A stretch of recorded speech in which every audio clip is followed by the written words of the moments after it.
नमस्कार। मैं BS मीना, सहायक आचार्य हिंदी, राजकीय महाविद्यालय बानवास ऑनलाइन क्लासेज में आपका हार्दिक स्वागत करता हूँ। प्रिय विद्यार्थियों, आज हम रीतिकालीन प्रमुख कवि भूषण के बारे में चर्चा करेंगे।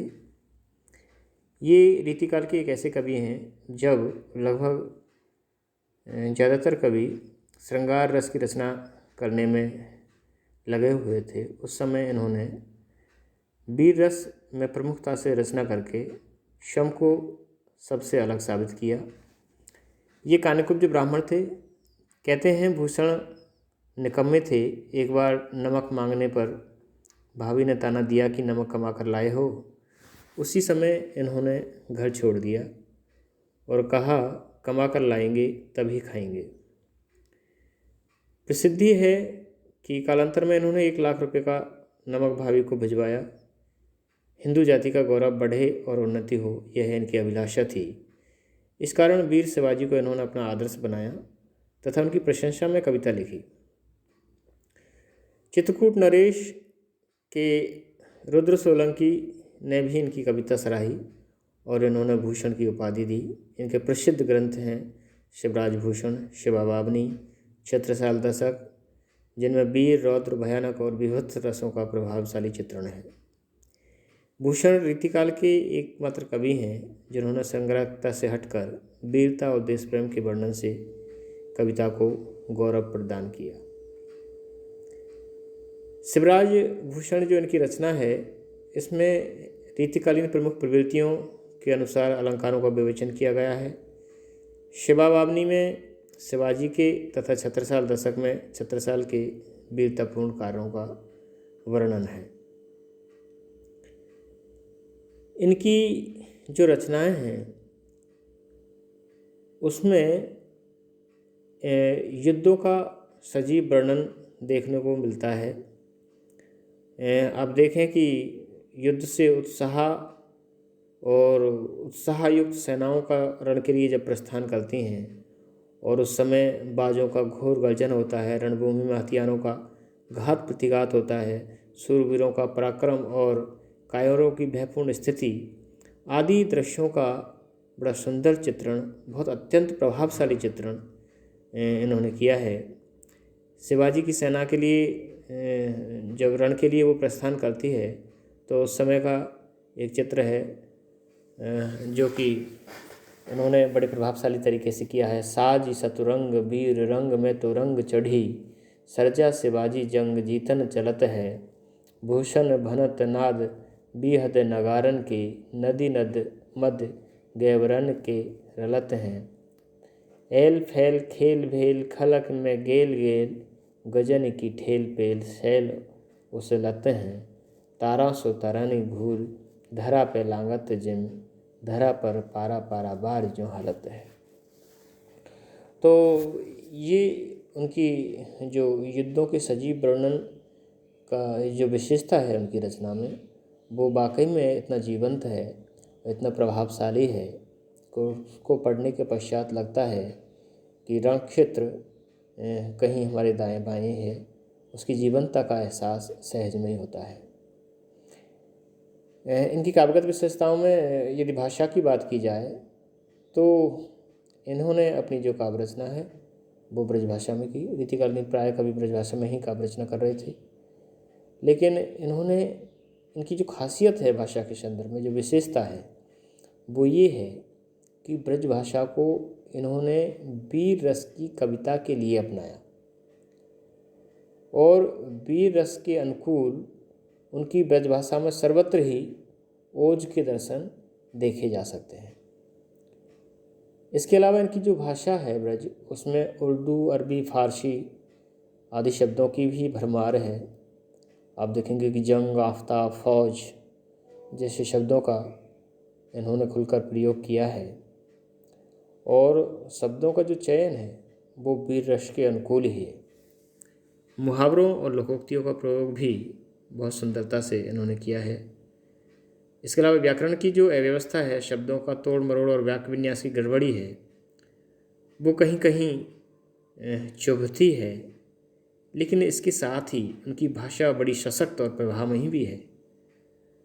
कहीं कहीं प्राकृत और अपभ्रंश के शब्द भी प्रयुक्त हुए हैं। यदि इनकी शैली की बात की जाए तो वो विषय के बहुत अनुकूल है, ओजपूर्ण है, वीर रस की व्यंजना के लिए सर्वथा उपयुक्त भी है और उसमें एक प्रभावोत्पादकता, चित्रात्मकता, सरसता, सहजता देखी जा सकती है, जिससे कि इनका जो विषय है वो बहुत ही शालीन और भव्य उच्च कोटि का उसका जो प्रस्तुतिकरण है वो इनकी अपनी एक निजी विशेषता है। जहाँ तक रस की बात करें तो जैसा कि सभी बखूबी जानते हैं कि भूषण का नाम जैसे ही आता है तो पता चलता है कि वो एक ऐसे कवि हैं जिन्होंने वीर रस को अपनाया, वीर रस को में प्रमुखता से अपनी रचनाएं की। तो ये अपने आप में एक बड़ी बात है कि जब पूरी धारा, पूरी हिंदी पार्टी के जो कवि थे वो श्रृंगार रस में सराबोर थे, श्रृंगार की रचनाएं कर रहे थे, ऐसे में भूषण का उस धारा से अलग हटके काव्य रचना करना उनके व्यक्तित्व की खासी विशेषता है।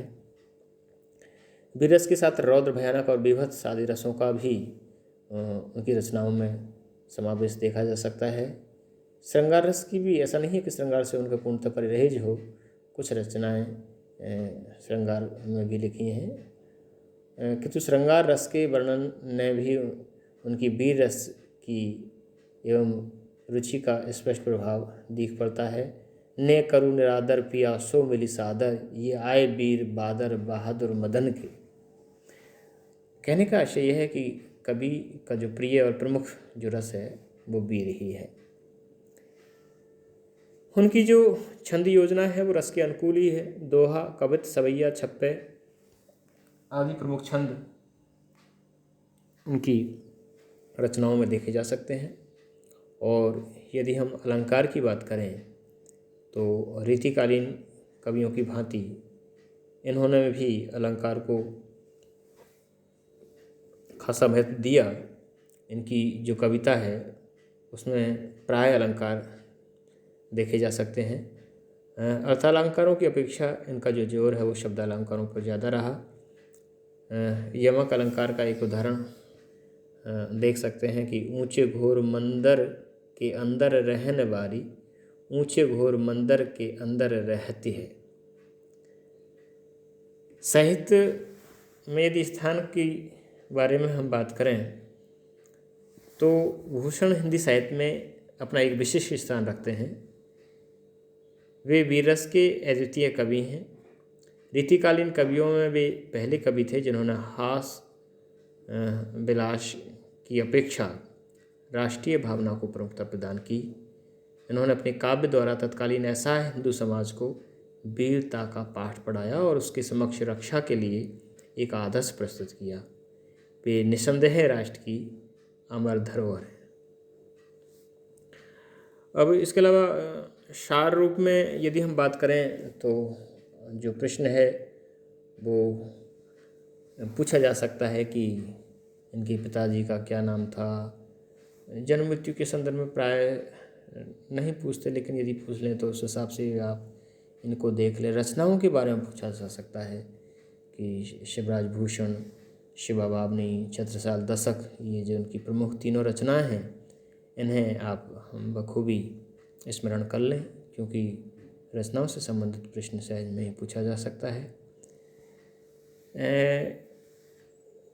इनकी जो भाषा है इस पर हम बात कर ही चुके हैं, या भाषा पर स्वतंत्र रूप से प्रश्न पूछा जा सकता है कि भूषण की भाषा शैली पर प्रकाश डालिए।